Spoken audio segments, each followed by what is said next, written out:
Hi, I'm Daniel. Welcome to Airbrush Garage. If you're new here, welcome. If you're returning, thanks for coming back. Today I'm going to be doing part 2 to the 6-part stencil of this portrait right here. I'll put a link above here to that video if you want to go check that out before you check part 2 out here.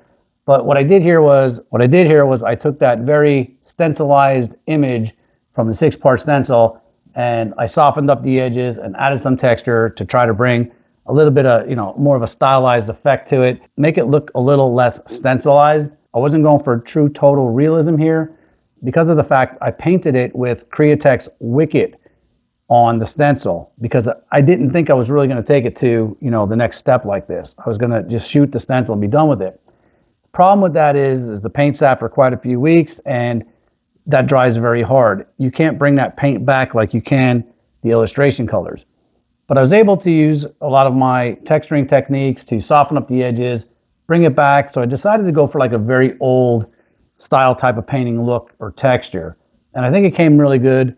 The results are right here. So if you're interested in seeing how I did this, please stick around. I shot this with my Iwata HP CS 0.35 needle nozzle combination. I did the stencilized pattern with it, and I did what you see the end result here with it as well. So if you like this type of content, please consider subscribing. Hit the bell so you get future notifications. A thumbs up would be great. A couple comments, good or bad, really helps out with the YouTube algorithm, helps this channel grow. Don't forget to check out all my Amazon affiliate links down below for the products I use in this video and all my other videos. And with that, let's get started. All right, so having the 6-part stencil is all well and good, just like what you see right here. And you can stop at that point, if that's what you're satisfied with. And that works. But what I started doing is I started putting a whole layer of pores in here. And what I'm doing that with is an electric eraser with a very aggressive eraser on. Now, you might not need the most aggressive eraser like I have on here if the paint is fresh. But this paint, honestly, it's been on for actually a couple weeks. And I know people that work with Createx always recommend that, you do this as soon as possible while the paint is fresh. But I do find that, I can do this when the paint is on here for, even a long time. It's not the ideal way to do it, but I only get to pick at something like this because it's just for my own personal, satisfaction. It's not something I'm doing for a customer. So I like to, come and do this, half an hour here, an hour here. So my paint winds up being on a long time. I have to resort to aggressive erasers. This is an aggressive eraser on this particular pencil. Again, I'll pop products for all of this stuff down below. My electric eraser, and then even my go-to tool, especially on paint that's pretty well cured or very well cured, is this fiberglass scratcher. This also works very well on cured paint. So with that said, what I'm doing here is I'm taking and I'm putting the texture into the face. Now, where the darks and the lights of the 6-layer stencil are, I'm going to be putting pores over that, but that becomes very important because the layers or the darkness or the tones are already there. So as I'm lightening these areas up with the eraser, and by the way, the eraser technique, at least that I use for the most part of putting pores in, is a figure 8.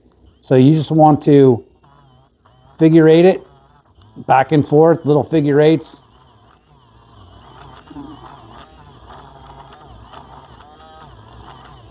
To put your pores in. Another thing you might want to do is you want to keep the tip of your eraser a lot of times, depending, like if you're putting a sharp line in or the lines that I put in here around the lips, or I'm starting to do the beard here, you want to keep that square so you can use a nice sharp edge. And I just take my X-Acto blade, I hold it up to the eraser, I start the eraser,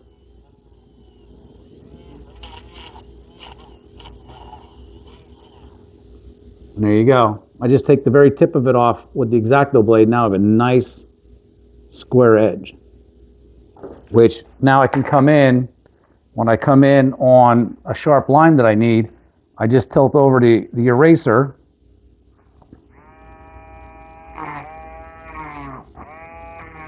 and you can just draw in my lines that I want. And as you can see, it takes off the paint rather quickly. Let me zoom in on that so you can see what I'm talking about.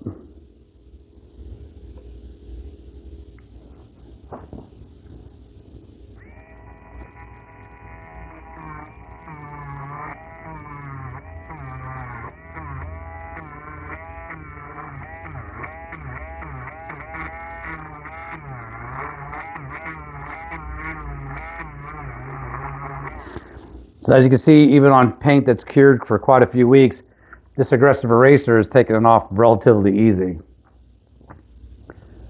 So I'm going to continue on here with my figure eights for the rest of the pours. I'm going to come in here, I'm going to finish off the beard a little bit, give this some texture.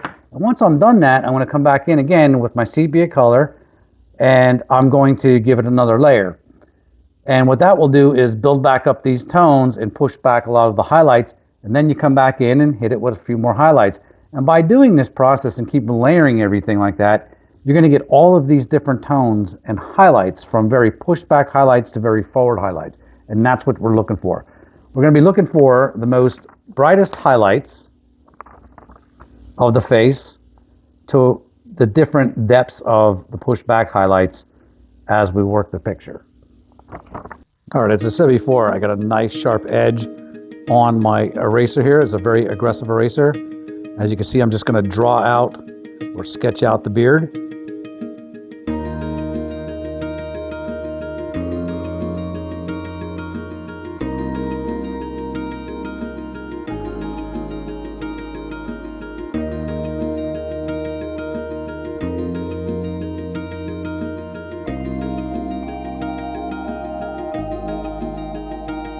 As you can see, I go off camera here sometimes and I sharpen the edge on my eraser, keeping it nice and sharp with the X-Acto blade.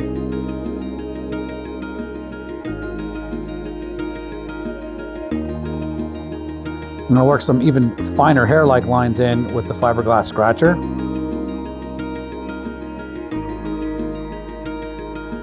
Make sure you keep wiping your project as well, getting all the erasers and the scratch paint off.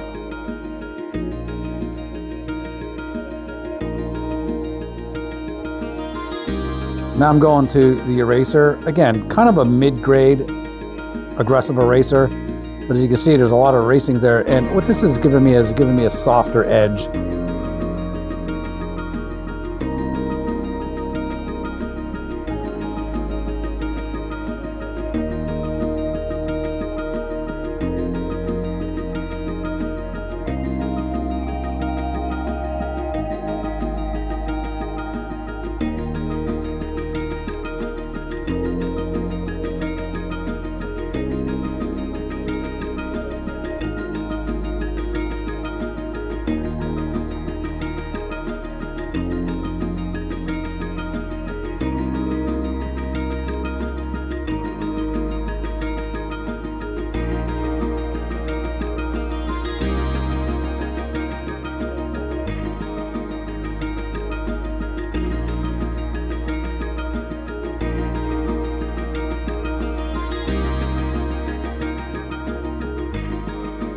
All right, now I'm just going to take a straight edge, and with my fiberglass scratcher, I am going to go to one central point on the central focus, or the middle of the cross. But that'll be my focal point.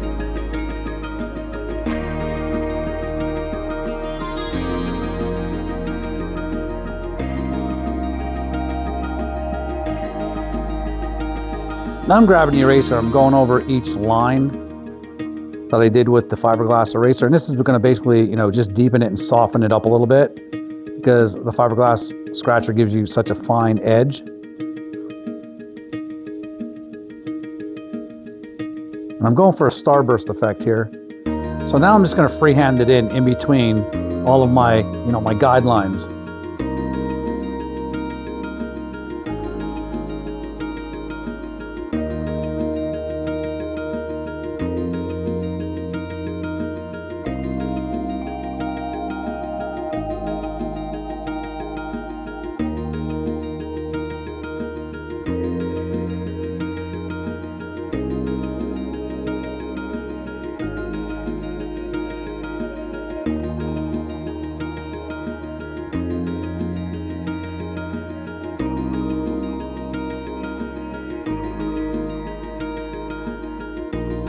As you can see here, as I go over the different values or different tones of the paint or layers of paint, as you can see, they're all different values. And as I scratch over them, it really just changes the edge on that, softens up all of that paint or all of those layers, and just gives it a really cool starburst effect.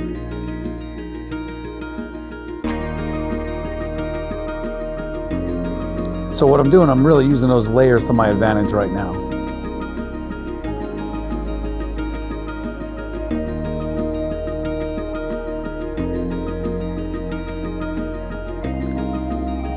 All right, so I'm gonna come back in with some sepia again, and I'm just gonna start darkening up the areas that I want to push back the most.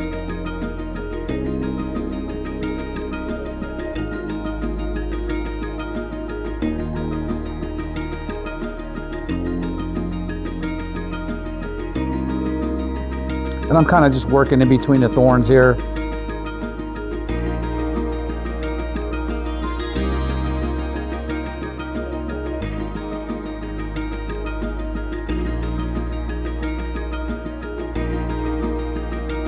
So when you're doing something like this, you really want to be careful too, to be looking at your reference quite often, to be seeing, you know, where those dark tones are, and not to shoot too heavy over the light tones.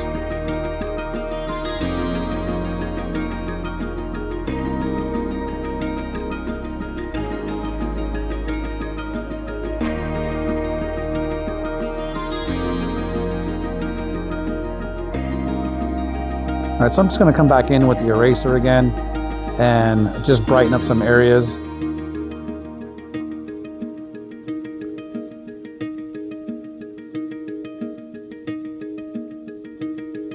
Just continuing to work the highlights.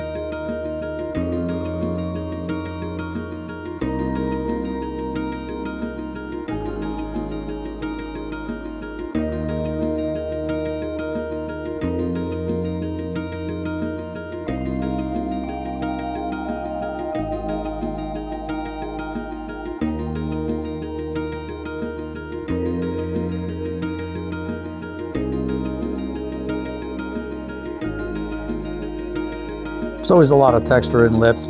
Here I'm pulling out the blade because I want some really fine texture in the lips. Just some real fine dots and lines.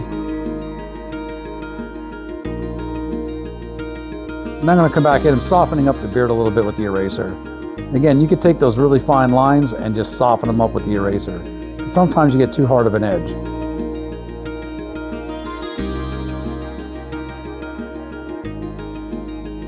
As you can see, the beard is a combination of soft, hard, and even super fine lines. All right, so since I left it last, off camera, I went in here and started pulling some highlights back out. I'm paying close attention to the reference and where the lights are, or the highlights, and bringing them out. Then I'll come back in one last time, probably with the sepia. Give it a brush over, push some of the highlights back, hit the darkest darks, and when I finish up with the most darkest parts of the painting, I'll hit it with some black. Just to, you know, I'll put a little black actually in the sepia, so basically it's black, and I'll hit all of the darkest darks. And when I do that, I really expect a lot of the stuff that already is light to look even lighter. All right, so again, just bringing out some highlights. After every layer, it's really important that you bring out the highlights. Now, this is the last stage, and this is where I put about a mixture of 50% black to 50% sepia.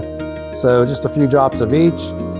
And I'm gonna come in here and I'm gonna darken up just the super darkest parts of the painting, and then also add in the background.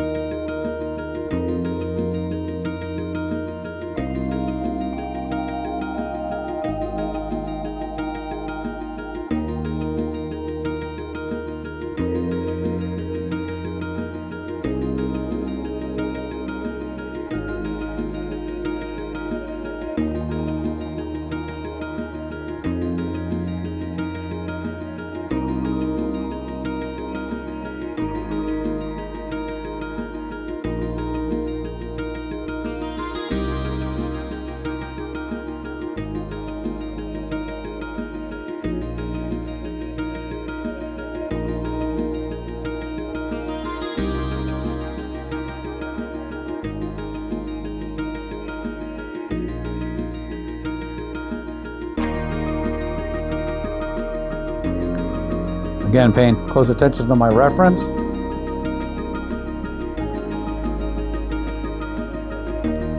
Taking one last look where the darks and the lights are.